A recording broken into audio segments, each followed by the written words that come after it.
Baik, terima kasih Bapak Ibu semua.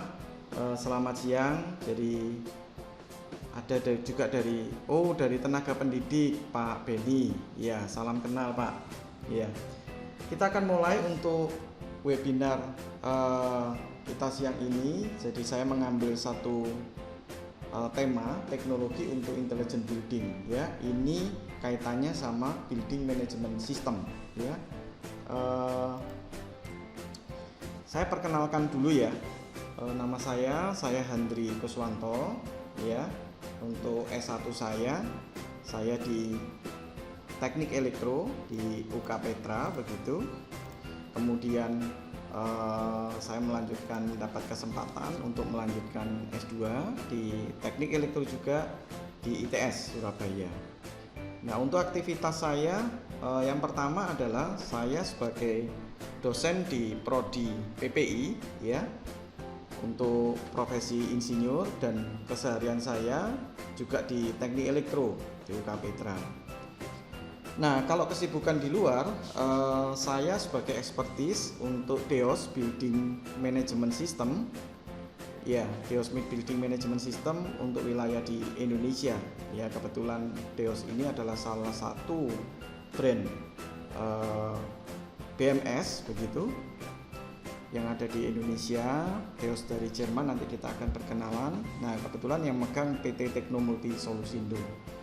Di PT Teknomulti Solusindo ini juga memegang sistem integrator dari brand Danfoss. Ya, kira-kira seperti itu. Di sana ada nomor telepon dan email. Mungkin kalau Bapak Ibu ada membutuhkan untuk diskusi, bisa kontak ke saya. Saya akan kenalkan dulu Teknomulti Solusindo. Siapa Teknomulti Solusindo begitu? Ya, Teknomulti Solusindo atau disingkat TMS adalah perusahaan yang bergerak di bidang industrial automation ya. Jadi kita menyediakan untuk produk dan jasa di bidang control system, tapi spesifiknya tidak di automation seperti manufaktur, tetapi di HVAC ya. Kemudian ada juga electrical low voltage solution dan teknologi IoT diterapkan di dalam control system. Untuk TMS sendiri merupakan authorized distributor untuk DEOS AG, sebuah platform BMS dan HVAC control solution made in Jerman. Berikutnya, kita juga dipercaya sebagai sistem integrator untuk produk Danfoss di bidang efisiensi energi. Ya.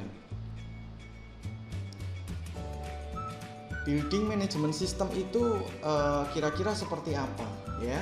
Hari ini kita akan banyak membahas tentang BMS, atau kadang orang juga menyebutnya BAS, Building Automation System. Ya, sebuah sistem yang dirancang bagaimana menghubungkan HVAC, menghubungkan pencahayaan, terus kemudian peralatan yang digunakan untuk pencegahan kebakaran, keamanan, dan lain sebagainya. Platformnya punya platform tunggal yang mudah dinavigasi. Sebelum saya lanjutkan, mungkin ada beberapa Bapak Ibu yang belum familiar dengan istilah HVAC ya. Jadi HVAC ini kepanjangan dari Heating, Ventilating, Air Conditioning. Kalau di Indonesia banyak dikenal dengan air conditioningnya, karena kita di wilayah tropis sangat jarang menggunakan heating, kecuali untuk industri manufaktur, untuk meningkatkan untuk menurunkan humidity biasanya ya. Berikutnya, selain melakukan fungsi kendali, dengan BMS ini mampu menekan energi consumption ya pada sistem yang konvensional. Kita akan belajar bersama-sama bagaimana cara untuk menekan konsumsi energi ya yang kita bayarkan kepada PLN.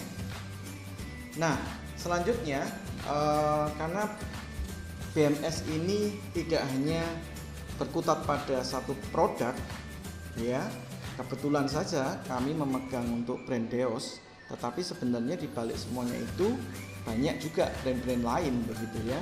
Nah, yang kita tonjolkan adalah bagaimana kita mengeluarkan sebuah solusi di bidang bangunan dan manufaktur ya. Nah, apa saja untuk solusi di bangunan tersebut? PT TMS ini menyediakan desain untuk building management system untuk beberapa segmen building di bawah ini ya. Ternyata banyak sekali ya. Mulai dari gedung perkantoran, shopping mall begitu. Terus kemudian hotel, apartemen, industri, rumah sakit ya, airport begitu. Terus kemudian entertainment, sport, ini juga gedung bioskop misalnya ya. Terus beberapa fasilitas pemerintahan, pendidikan gitu ya, mungkin sekolah atau universitas, bahkan juga untuk kultur ya, fasilitas kultur seperti museum. Beberapa kita ada permintaan untuk museum, tujuannya bagaimana menjaga suhu dan humidity agar apa yang di sana tidak mudah lembab begitu ya, korosif. Nah, itu bisa dijaga. Nah, berikut ini adalah referensi dari apa yang sudah dikerjakan TMS. Ini beberapa pilihan ya. Oke, kira-kira perkenalan untuk Tekno Multi Solusindo sampai di situ. Saya akan lanjutkan sebenarnya apa intelligent building dan apa korelasinya dengan BMS. Ya, saya langsung masuk ke intelligent building ya atau factory. Sebenarnya sebuah bangunan intelligent building atau BMS begitu ya, sebuah bangunan yang dikontrol oleh device yang disebut dengan Smart Building Management System ya. Ini adalah sebuah konsep intelligent building yang membangun sistem otomasi dan manajemen yang terpadu. Bagaimana sistem BMS ini juga dikembangkan untuk menangani efisiensi penggunaan energi. Nah, kalau kita tahu bahwa di gedung perkantoran hampir 60% itu energi dipakai di bidang HVAC ya, 60% dari total energi. Nah, karena ini jumlah yang cukup besar, kita akan belajar bagaimana energi yang cukup besar ini bisa diturunkan ya, penggunaan energinya bisa diturunkan. Apakah dengan cara dimatikan? Tidak dengan seperti itu. Bagaimana kenyamanannya tetap atau bahkan lebih begitu, tetapi dengan energi yang jauh lebih sedikit begitu. Oke, sebelum kita melangkah lebih jauh lagi, kita akan lihat sekilas bagaimana perkembangan BAS atau BMS itu dikembangkan. Mari kita lihat historinya. Ya, kalau kita lihat evolusi dari intelligent building yang sekarang banyak disebut BMS begitu. Karena kenapa? Karena menjadi satu kesatuan dengan manajemen nantinya. Yang pertama adalah kita lihat bahwa single function pada tahun 1980 ya, itu sampai 85 ya, masing-masing belum bisa diintegrasikan. Kalau kita berbicara tentang security control ya sendiri, access control sendiri, panelnya sendiri, kemudian HVAC atau air conditioning gitu sendiri, lighting sendiri dan seterusnya gitu ya. Semua punya panel sendiri-sendiri ya. Kalau ada kerusakan juga kita harus cek sendiri-sendiri. Mereka dilakukan secara individual. Nah, berikutnya pada tahun berapa ini ya? 85 sampai 90 begitu. Kita lihat di state ini mulai ya diintegrasikan yang sama gitu ya. Punya natur yang sama, punya kalau kita lihat di gambar ini ya, security, CCTV digabungkan dengan access control, itu digabungkan panelnya sendiri. Kemudian HVAC digabungkan dengan lighting begitu. Teks dan data dijadikan satu. Nah, mulai naturnya yang sama, similar function dijadikan satu. Itu tahun 85 sampai 90. Nah, saya ingat betul pada tahun 90 sampai 95 ini di 90 sampai 95 ya. Kalau di UK Petra itu termasuk generasi awal di dunia pendidikan yang menggunakan internet ya. Dikembangkan pada tahun-tahun itu juga. Mulai ya diintegrasikan, namanya mulai muncul di sini ya. Kita lihat Building Automation System dan Integrated Communication System.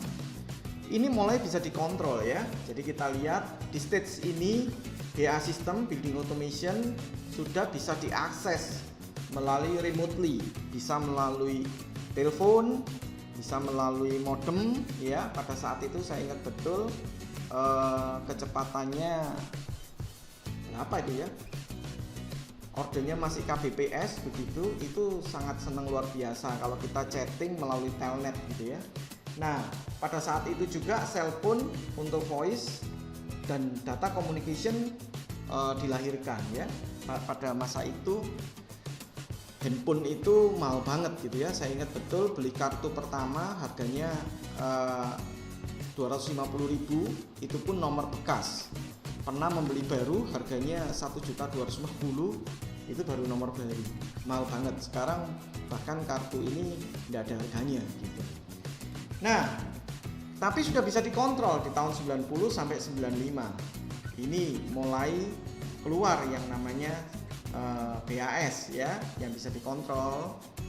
Kita berada di luar tempat tersebut, kita bisa mengontrol.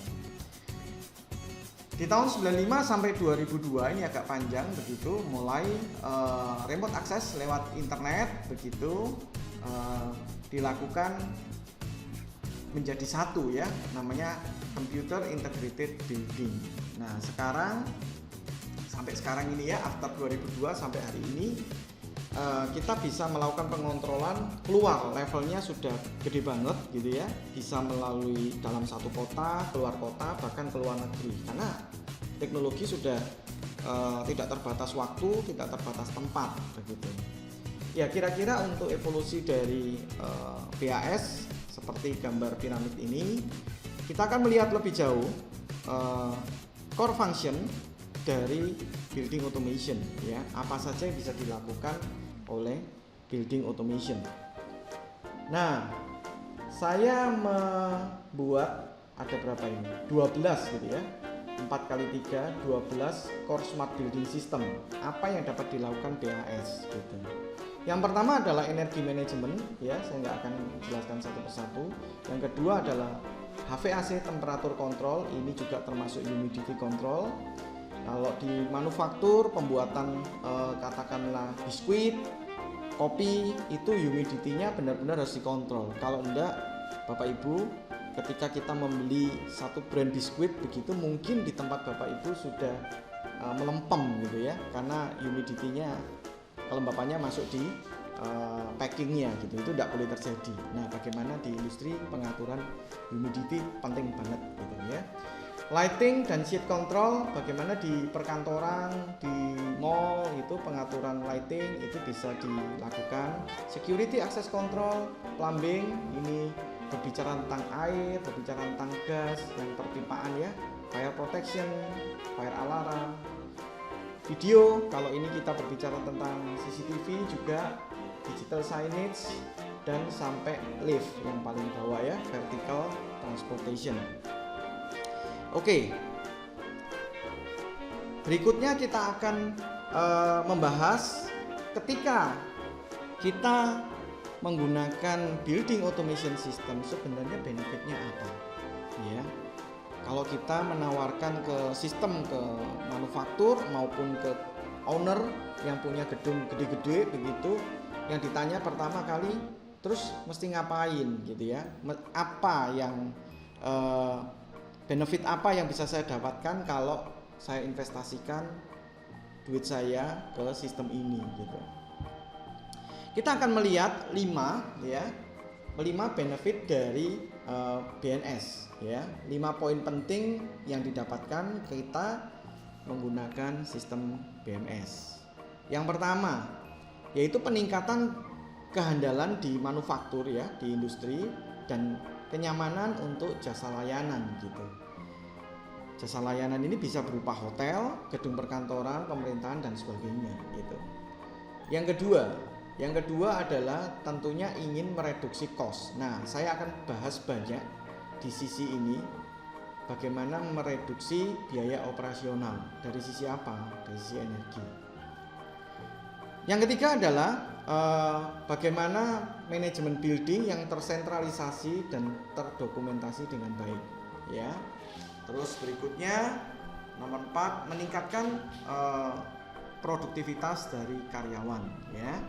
Dan yang kelima, perlindungan terhadap aset sumber daya manusia dan equipmentnya dari pelengkapannya gitu ya. Ini berbicara tentang fire protection gitu ya. Mari kita lihat lebih detail satu persatu. Oke, yang pertama ya, bagaimana kita increase reliability dari plant gitu ya. Nah, salah satu tujuan penggunaan BAS adalah penanganan pemeliharaan gedung.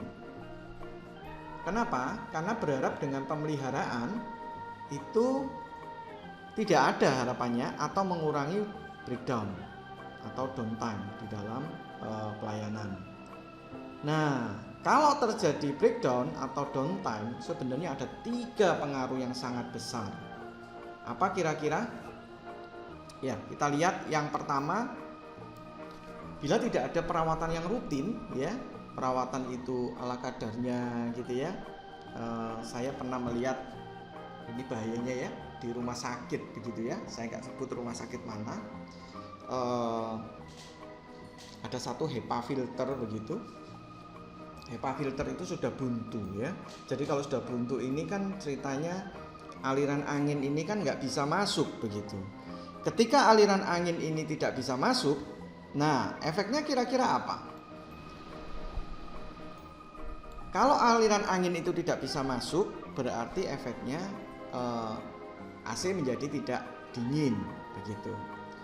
Nah, apa yang dilakukan engineering? Pertama, engineering melaporkan tentunya ya, ini ada kebutuhan HEPA filter begitu. Bagian pembelian tidak merespon, entah karena apa begitu, sehingga komplain masuk ke engineering kembali. Nah, apa yang dilakukan engineering? Nah, mereka ambil satu obeng gitu ya, yang panjang gitu. Nah, HEPA filter ini ditusuk, tinggal ditusuk, lubang kan, anginnya mengalir. Tapi efeknya apa?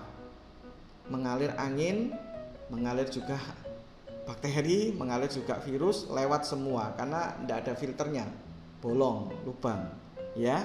Itu adalah satu contoh perawatan yang buruk sekali begitu ya, kira-kira seperti itu. Nah, kalau perawatan itu, kita kembali lagi, kalau perawatan itu contohnya tadi HEPA filter ya, tidak dilakukan dengan baik,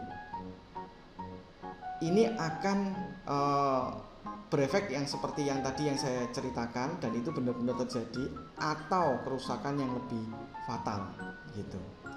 Nah, sebenarnya caranya pemeliharaan filter itu dapat dikerjakan sebenarnya dengan 2 cara, yaitu dengan kita melihat waktu saja, seperti orang ganti oli ya, ganti oli, oke, sudah 5.000 berarti ada ukurannya kan, atau 6 bulan, atau bukan 6 bulan ya 6 bulan atau berapa ribu kilometer, mana yang tercapai duluan. Nah, bisa waktu, bisa parameternya kilometer.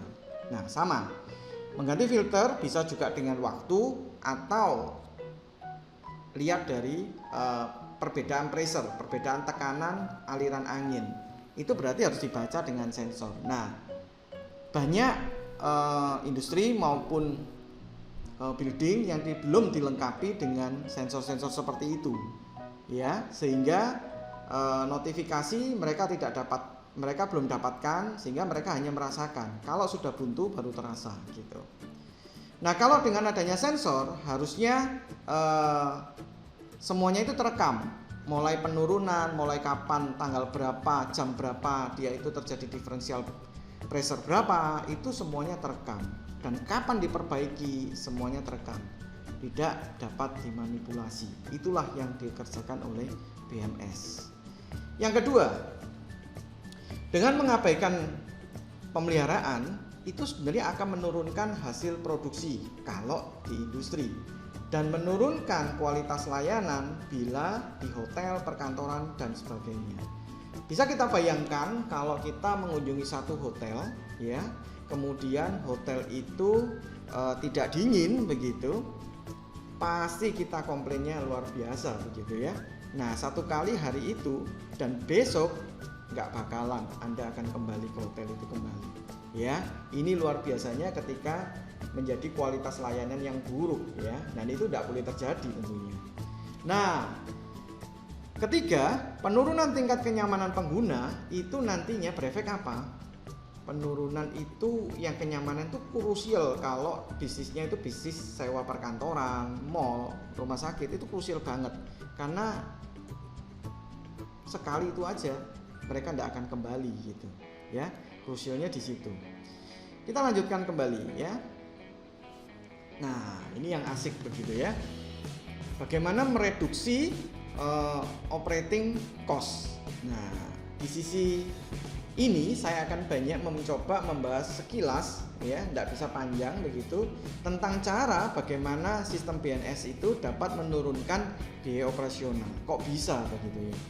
Nah, salah satu biaya utama seperti yang saya kemukakan tadi di depan, dalam pengoperasian sebuah gedung itu terbesar itu adalah di HVAC ya. Kalau kita bisa lihat survei, kemudian kalau kita lihat laporan yang saya dapatkan di beberapa gedung, sekitar 50-60% itu energinya tersedot di mesin pendingin. Nah, kita akan lihat ya, mesin pendingin itu apa saja ya. Saya akan lihat, saya tunjukkan. Ini adalah gambar HVAC diagram sistem ya. Ini adalah gambar real yang ada di salah satu manufaktur di Indonesia ya. Gambar ini bisa dilihat di satu TV besar, dan itu sebenarnya ini ya, animasi. Yang hijau itu chillernya sedang jalan gitu ya, yang merah chillernya sedang off begitu. Kita cerita dulu di sistem ini ya, ada 4 komponen minimal ini ya, minimal yang gede-gede aja ya. Yang pertama adalah chiller, 3 chiller ya. Nah, kalau bangunan besar-besar, kalau di Petra tidak menggunakan chiller ya. Tapi kalau kita katakanlah Tunjungan Plaza begitu ya, grup-grup Pakuwon, mall-mall, itu pasti mereka pakai chiller ya, dengan berapa HP atau berapa TR begitu. Ini menggunakan 3 chiller ya. Nah, satu, gampangannya begini. Kalau pagi mall baru nyala, nggak mungkin 3 ini dinyalakan ya. Biasanya mereka akan menyalakan bergantian urut begitu. Chiller pertama nyalakan dulu, kemudian agak siang chiller kedua dinyalakan, dan itu manual gitu ya. Beberapa gedung perkantoran yang kami tanganin itu semuanya masih manual gitu ya. Ya, kira-kira tentang chiller. Nah, untuk mendukung chiller dibutuhkan beberapa komponen yang lain, yaitu pompa ya, karena ini adalah water chiller, yang dialirkan itu adalah air dingin ya. Air dingin dialirkan, kemudian butuh pompa berarti airnya ya. Untuk HVAC atau AC yang dialirkan itu tidak harus refrigeran, atau mungkin kalian Bapak Ibu kenal dengan istilah freon. Tapi bagi gedung-gedung yang besar gitu ya, kalau freon, coba bayangkan TP begitu segede itu yang dialirkan freon, coba berapa injeksi freon yang dibutuhkan gitu ya, terlalu mahal. Makanya ada sistem yang lain, yaitu yang dialirkan airnya didinginkan pakai apa ya, nanti menggunakan freon juga, tetapi tidak freon yang dialirkan adalah air. Nah, karena yang dialirkan adalah air, membutuhkan pompa chiller untuk mendistribusikan seluruh air dingin tersebut. Begitu. Berikutnya, karena ini adalah didinginkan untuk membantu proses pendinginannya, dibutuhkan cooling tower gitu ya. Cooling tower ini biasanya ada di atas gedung, mereka airnya panas begitu untuk mendinginkan, salah satunya pakai cooling tower. Nah, ini juga butuh pompa gitu. Kira-kira seperti itu ya. Nah, segala sesuatu yang berhubungan dengan listrik itu bisa diefisienkan, tetapi bergantung berapa persen tingkat penghematannya ya. Apakah nantinya worth it enggak untuk biaya investasi dibandingkan dengan penghematannya, mesti dihitung gitu. Biasanya kita melakukan auditing terus kemudian keluar, oke, potensi penghematannya 20%, 30%. Kalau bayar listriknya 5M, 20%-nya berapa? Nutut enggak untuk penghematan itu dipakai untuk biaya investasi? Berapa ROI-nya gitu. Itu yang paling biasanya owner pasti tanya ke sana ya. Gitu. Apalagi sekarang masa pandemi ya, ada satu teknik yang kita gunakan bagaimana cut cost itu bisa dipakai untuk membiayai membeli sistemnya. Itu bisa ya. Nah, skala pompa, kembali lagi ke sistem ya, skala pompa yang ada di sistem tersebut itu konsumsi energi listriknya besar sekali ya. Kita bisa menghemat energi satu starting motor aja ya, itu lonjakannya itu bisa 10 kali ketika lonjakan energi yang dibutuhkan pada saat dia running gitu ya. Saya beritahu lagi, di pompa itu ketika starting awal itu lonjakannya bisa 10 kali pada saat si motor ini berjalan stabil begitu. Nah, untuk metode penghematan tersebut seringkali orang menggunakan sistem sequencing ya. Nah, berapa persen penghematannya? Ya sekitar 20-30% tergantung kondisi existing di gedung saat itu. Saya akan kasih contoh ya. Bagaimana kita bisa melakukan saving energi gitu. Ini termasuk bagian kecil ya dari BMS tadi ya. Ini sumbernya saya dapatkan dari penelitian Danfoss begitu ya. Pengukuran yang dilakukan oleh rekan-rekan kita di Danfoss. Ini satu gedung ya, satu gedung ada isinya tenannya Zara, ada Danfoss, ada Starbucks, ada kamar begitu ya. Nah, kita lihat ya. Kalau Zara katakanlah saya ingin menunjukkan satu ini aja ya, yang gede ini, Zara 1000 meter persegi. Ini areanya ya. Oke, dia di mall gitu ya. Nah, kapasitas AC ini biasanya konsultan ini ya yang menghitung gitu. Konsultan menghitung, kemudian dimunculkan, maka ditenderkan aplikator kontraktor yang ngerjain gitu. Oke, apakah real load-nya itu 122? Pasti tidak gitu. Rata-rata real load-nya ya, load yang ada di gedung tersebut. Nah, ini real load-nya sebenarnya adalah 85 HP ya, horsepower. Potensi savingnya berapa? Potensi savingnya adalah 37 HP. Kita bisa hitung 37 ini berapa persen ya. Ini potensi loh ya, belum savingnya. Caranya 122 dikurangi 85. Demikian juga yang lain ya. Gitu. Oke, kita lihat chiller load ini hampir selalu 99% itu jalannya part load. Ya, kalau seperti ini kan part load ini. Kalau full kapasitasnya 122 hanya jalan real loadnya 85 itu berjalannya part load ya. Kemudian kenapa dilakukan part load kok enggak di press saja gitu ya? Ya bahaya gitu ya. Kalau misalnya butuhnya 85 saya kasih 85 saja. Bahaya. Biasanya desain konsultan atau kalau building ini ya langsung begitu. Biasanya full load ya, full load ditambah buffer gitu. 85 sebagai full loadnya ya, ditambah buffer maka keluarnya 122. Terus berikutnya kalau produksi heat load, manusia ini sebagai heat load ya, kita punya panas tubuh. Semakin banyak orang yang mengunjungi gedung itu semakin panas gitu ya. Nah masalahnya heat load itu nggak pernah rata gitu. Heat load itu selalu fluktuatif ya, selalu fluktuatif, nggak pernah kadang-kadang dingin, kadang-kadang panas gitu. Nah dari kedua hal tersebut maka disimpulkan real AC load ya, real AC load ini ya 85 ini itu selalu lebih kecil dibandingkan kapasitas desainnya gitu. Meskipun saya pernah melihat ada satu perusahaan itu real load-nya mirip ya dengan desain AC kapasitas AC-nya mirip. Dalam arti ini apa? Kalau terjadi anomali panas banget gitu ya, sudah enggak nututin gitu ya. Jadi ya agak-agak gerah gitu. Nah, itu konsekuensinya. Nah, kalau itu dipakai di hotel, wah nggak bisa. Dipakai di perkantoran lebih lagi. Kalau hotel kan untuk okupansi itu kan jarang ya sampai 100%. Tapi kalau di gedung perkantoran itu nggak bisa gitu. Dibuat sama gitu ya. Nah, AC tidak akan pernah 100% selama jam operasional ya. AC itu nggak pernah 100%.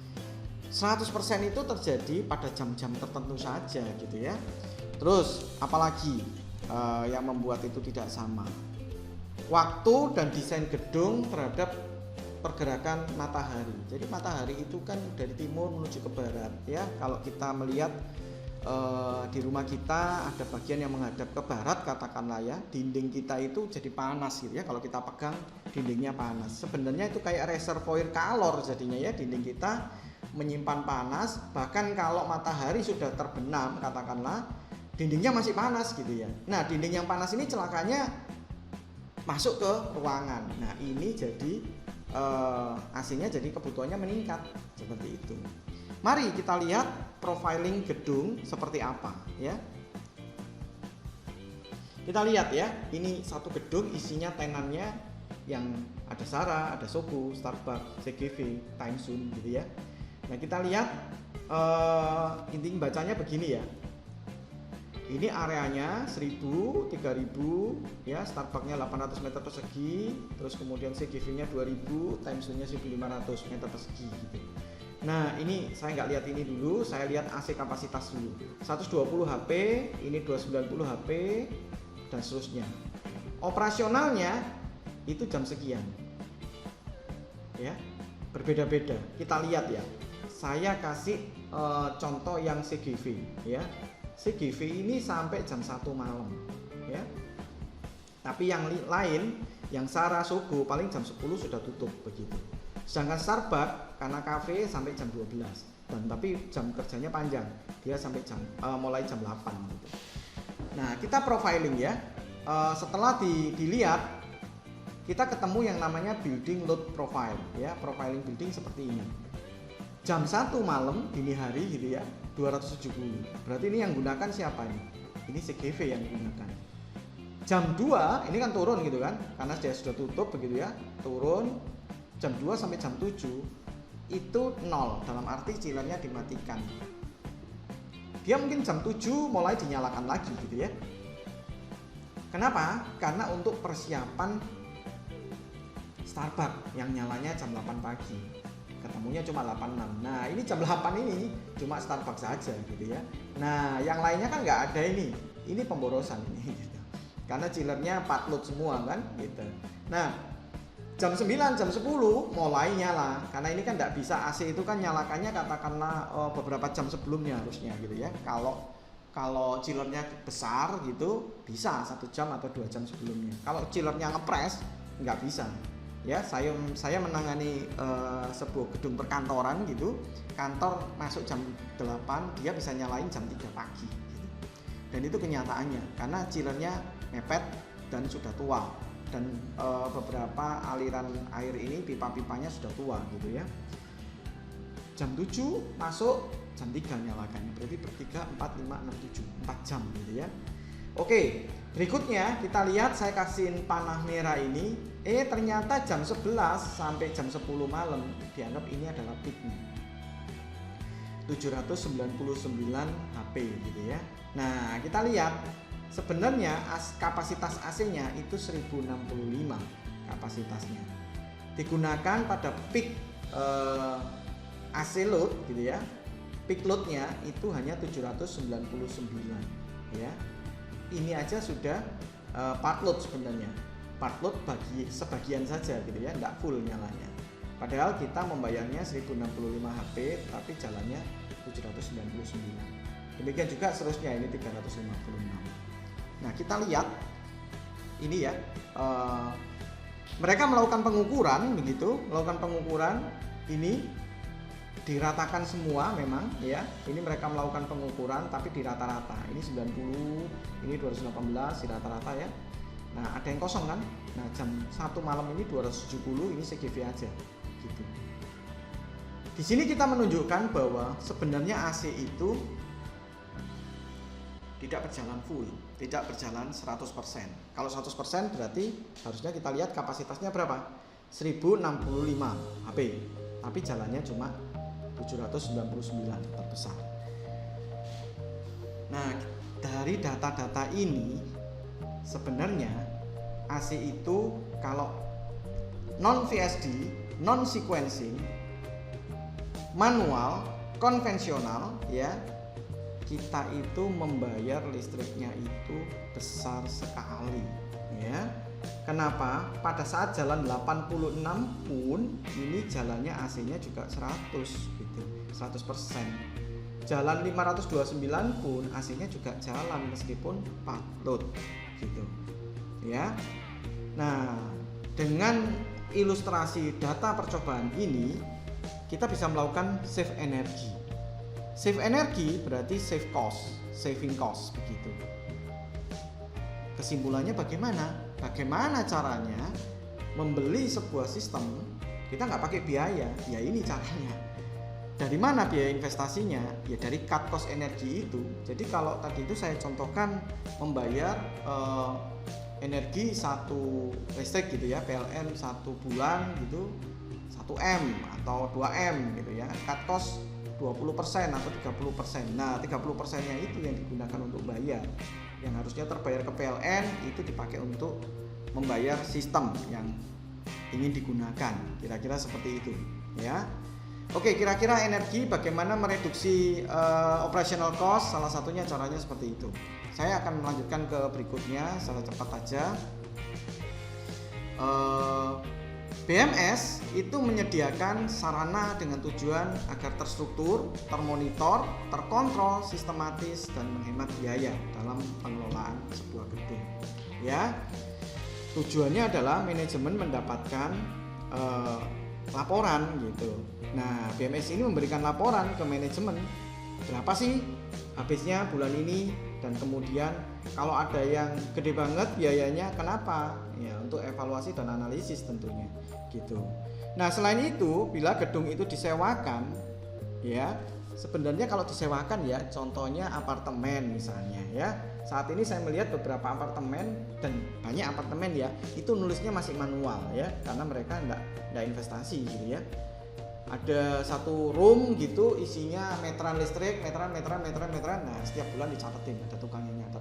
Air dicatetin begitu ya. Sebenarnya kalau kita mau investasi untuk apartemen, penggunaan listrik, penggunaan air, penggunaan gas itu nggak usah dicatetin lagi ya. Every month itu bisa mengeluarkan billing system untuk penggunaan itu tanpa dicatetin. Bahkan kalau mau si penyewa atau pemilik bangunan, pemilik kamar itu bisa cek sendiri, saya bulan ini habis berapa di web browsernya secara real time. Saya setengah bulan habis berapa, bisa dicek karena mereka sudah bisa lihat sendiri. Meternya tercatat kok, setiap 1 jam atau setiap 10 menit itu bisa diupdate kok gitu ya. Next. Nah, bagaimana caranya BMS itu meningkatkan produktivitas? Saya ulas satu saja ya. Yang pertama jelas bus itu bisa men-schedule mulai dari jam berapa nyala, jam berapa mati, itu semua bisa terschedule. Nah, kalau ada yang lembur bisa di force on maupun force off. Kita akan nanti demokan ya, bersama-sama melihat demonya. Yang kedua, produktivitas kerja itu dipengaruhi juga dari apa? Dari pencahayaan ternyata. Nah, pencahayaan dalam ruang itu tergantung dari fungsi ruangan yang bersangkutan. Contohnya, misal kita pakai kafe gitu ya. Terus kemudian dengan workshop atau ruang gambar atau ruang baca katakanlah, atau ruang rapat, itu beda-beda. Looks-nya beda-beda. Nah, bus ini memberikan solusi buat hal ini. Karena apa? Cahaya itu mempengaruhi proses biologis mata kita ya, dan dengan demikian kinerja seseorang itu bisa meningkat. Teknologinya pakai apa? Namanya human centric lighting. HCL ini meningkatkan kemampuan untuk konsentrasi serta efisiensi produktivitas di tempat kerja. Ini hubungannya dengan mata kita. Kalau mata kita itu terlalu banyak cahaya, itu juga nggak enak. Terus kemudian kalau kurang cahaya, responnya apa? Ngantuk gitu, lemes gitu. Itu dari sisi cahaya. Ada penelitiannya loh untuk tentang korelasi stressing dan produktivitas hanya dari cahaya saja itu bisa. Oke, berikutnya adalah proteksi bangunan dan equipment ya. Jadi bus ini juga bisa digunakan untuk mengambil data ya. Ini ada panas yang berlebihan ya, di lantai berapa, di posisinya di mana, itu bisa dideteksi semua. Tentunya koordinasi si bus sebagai platform integrasi itu koordinasi dengan perangkat fire alarm gitu. Nah, berikutnya bus ini juga bisa mengontrol dan memonitoring area tertentu ya. Terus misalnya memastikan bahwa security itu patroli sesuai dengan SOP gitu ya, itu bisa dilakukan sesuai dengan jadwal yang ditentukan. Setelah dari tempat A ke tempat B, ke tempat B, ke tempat C dan seterusnya, itu bisa dilakukan. Nah, ini kita akan belajar berikutnya direct digital control ya, seperti apa sih kok bisa melakukan semuanya itu seperti apa. Saya kenalkan sedikit aja ya. Saya banyakkan ke demo aja. Nah, ini topologinya untuk DEOS. Kita bisa melihat bagian atas ini komputer atau Human Machine Interface HMI begitu, untuk memonitoring gitu ya, munculnya di sini semua. Bagian yang kedua, layer kedua ini adalah controller atau disebut DDC ya. DDC ini ada server masuknya di DDC ini. Kemudian yang ketiga ini adalah I/O. Jadi kalau ada sensor, ada aktuator, sensor ini untuk mendeteksi ini ya, panas, mendeteksi humidity, mendeteksi ada gas nitrogen dan sebagainya, itu dari sensor ini, dari I/O ini ya, masuk ke DDC. Ya, ini saya tidak berlama di sini. Ini adalah DDC yang DEOS punya, gitu ya. Jadi ini merupakan PC sebenarnya ya. PC dia ada operating sistemnya yaitu Linux. Makanya karena ada operating sistemnya di dalamnya ini sebagai web server. Sebenarnya kalau kita tanamkan perangkat ini di satu gedung, kita bisa mengakses katakanlah gedungnya itu di luar negeri begitu ya, kita mengakses dari Indonesia. Yang diakses apa? Yang diakses adalah DDC ini. Kita tidak mengakses kemana-mana, tapi kita mengakses ke perangkat ini sebenarnya. Kita nembaknya ke perangkat ini. Kita akan demokan nanti ya. Nah, ini adalah I/O-nya. Ya, ini bisa panjang sekali, jaraknya keren ya. Kalau gedungnya luas banget, ini kalau ditarik kabel bisa 5 km gitu ya. Untuk I/O ini. Berikutnya adalah touch PC ya. Touch PC ini HMI ya. Kita bisa lihat monitoring secara real time. Oh, ini gasnya habis. Oh, ini harus diganti. Oh, ini alert, ada notifikasi. Berarti engineering harus masuk, ini bisa keluar semua gitu ya. Nah, ini adalah salah satu contoh sensor aktuator. Kalau kok bisa ya, misalnya di satu gedung saya mau deteksi air gitu ya. Ini kan kayak meternya PDAM gitu ya. Nah, ini aliran ini dideteksi kemudian dikirimkan ke DDC tadi gitu. Secara digital dikirimkan. Makanya si pemilik itu bisa ngecek secara real time gitu. Kenapa? Ya karena ada alat ini gitu. Kalau katakanlah sensornya suhu, nah ini salah satu contohnya ya untuk deteksi di dalam HVAC gitu ya dan sebagainya ya. Nah, laporannya seperti apa? Saya cepetin ini ya. Ini adalah software yang digunakan di DEOS. Laporannya seperti ini. Nah, ini laporannya ya, bisa di custom untuk kita monitoring. Mau monitoring apa? Efisiensi energi, terus energi yang digunakan dalam bulan ini cocok nggak sama PLN, dan ada kerusakan di mana, apa yang harus diganti, semuanya itu terlihat semua sesuai desain yang diinginkan.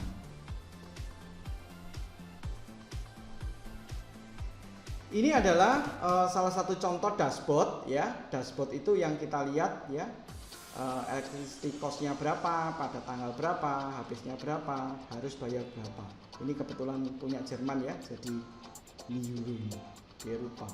Oke, nah ini penggunaan energi, reportnya seperti itu, dan kita akan masuk ke aplikasi ya. Ini adalah gambar 3D bagaimana sistem mengontrol yang saya sebutkan tadi ya. Chiller itu nyala matinya otomatis gitu ya, nyala matinya bisa otomatis.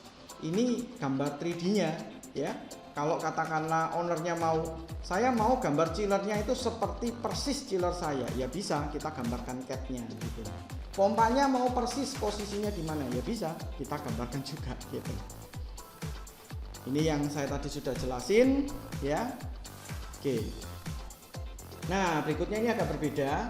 Jadi ini salah satu panel di ruang OK atau ruang apa?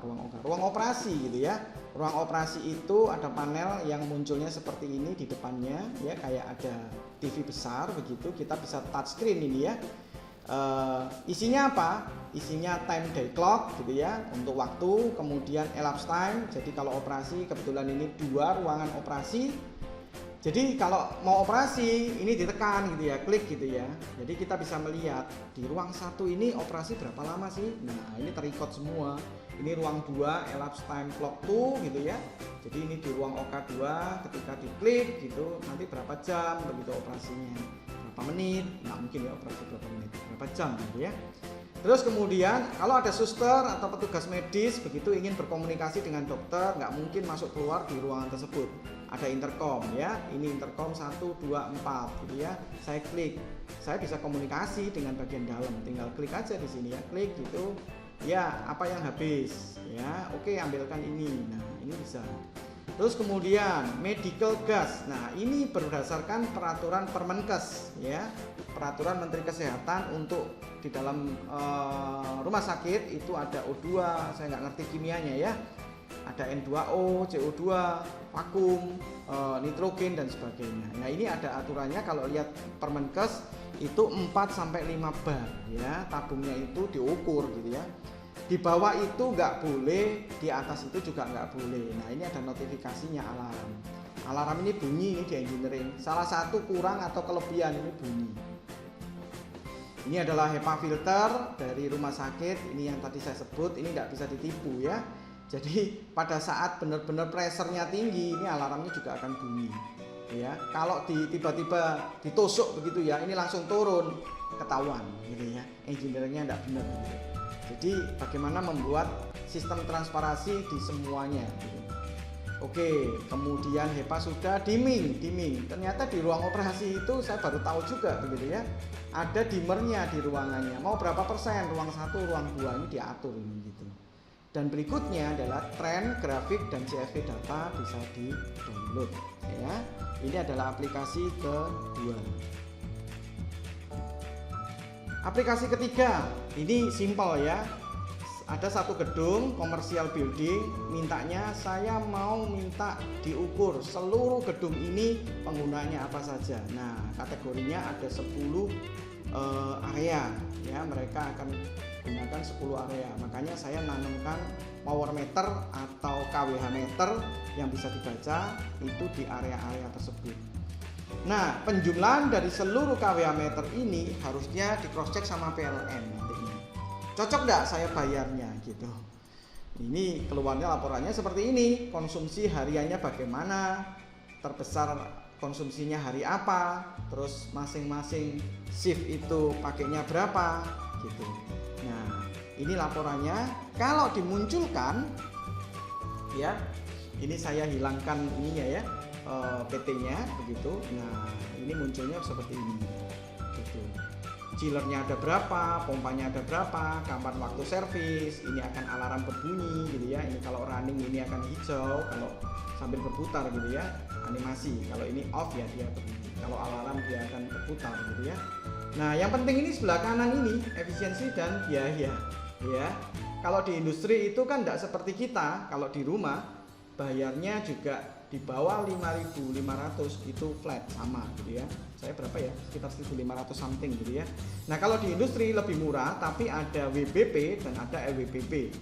Luar waktu beban puncak dan waktu beban puncak. Ya, ini beda biaya. Ada konstantanya kalau nggak salah 1,5 ya. Biaya totalnya berapa? Nah, ini di cross check ini untuk verifikasi tujuannya. Saya bayar PLN ini kebesaran nggak gitu. Terus kemudian COP ini berhubungan dengan kesehatan dari chiller. Chillerku sehat nggak? Kalau nggak sehat, kenapa? Gitu untuk analisis. Nah, ini setting parameter nih. Bukan kami yang memasukkan, tetapi owner atau manajemen yang masukkan.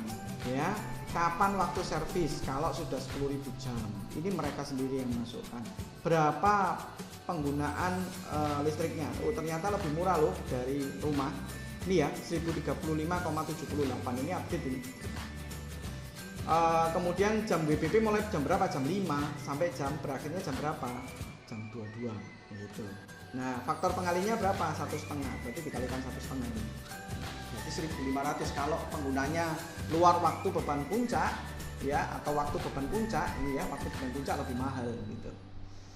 Nah ini untuk reset gitu ya, kalau sudah diservis di reset. Ini adalah laporannya.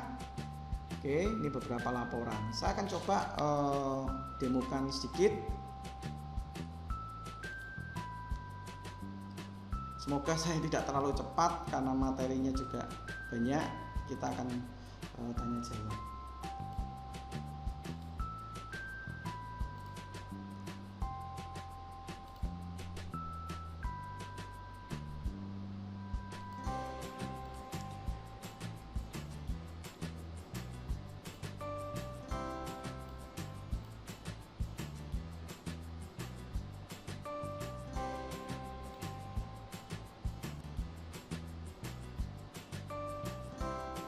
Tutup dulu ini.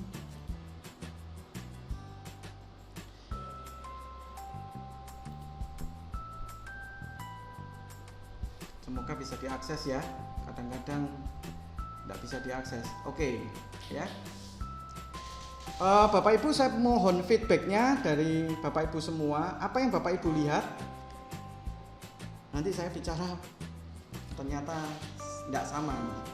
Bapak Ibu sudah melihat apa untuk share screen-nya?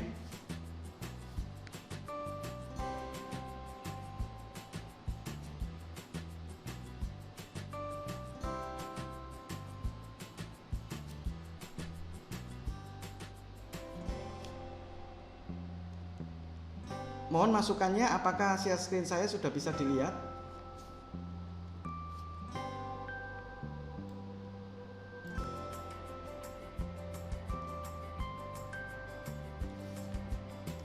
Halo, masih ada orang ya?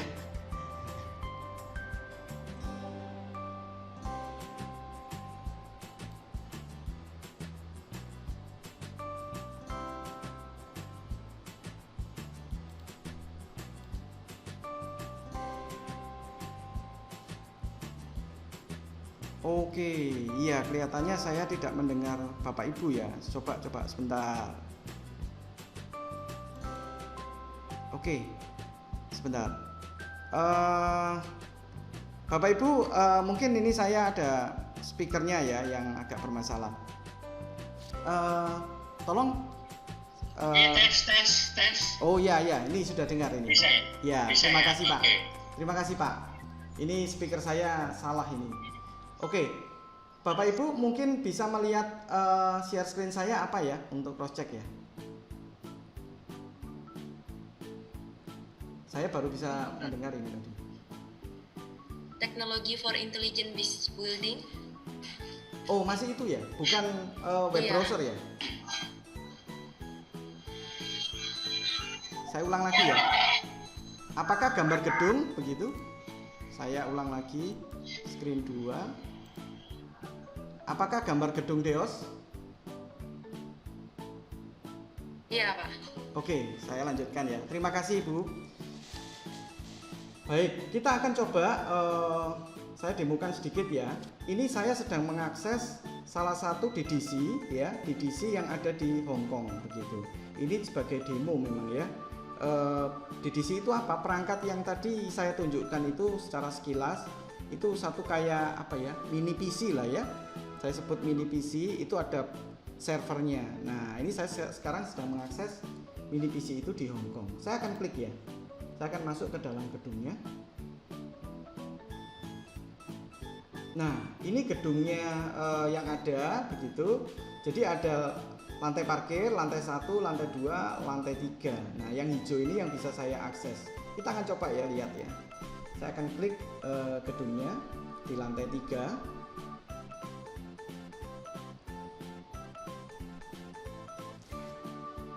Ini adalah gambar 3 dimensi ruangan yang saya klik tadi begitu. Sebenarnya di ruangan ini itu terschedule, nyalanya kapan, matinya kapan begitu ya. Dan semuanya dihubungkan dengan ini. Dengan barang ini ya.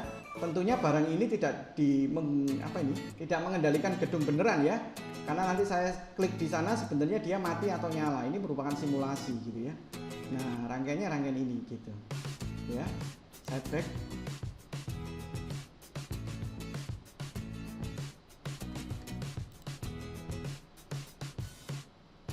Oke, kita kembali ke gedung ini.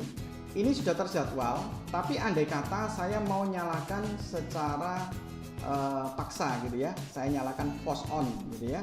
Maka saya tinggal klik lampunya, maka di gedung itu, di ruangan itu nyala gitu. Saya mau nyalakan di sini, maka di ruangan itu juga nyala gitu. Ya, kira-kira kalau ini lighting gitu ya.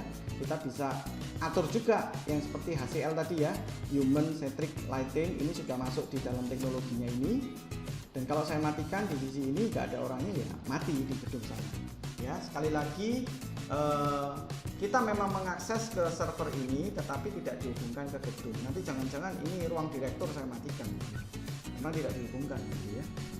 Nah, berikutnya adalah AC ya. Saya akan klik di sini. AC ini di bagian ini kalau kita lagi jalan-jalan ke TP begitu ada ruangan AHU. Itu kepanjangannya Air Handling Unit begitu ya.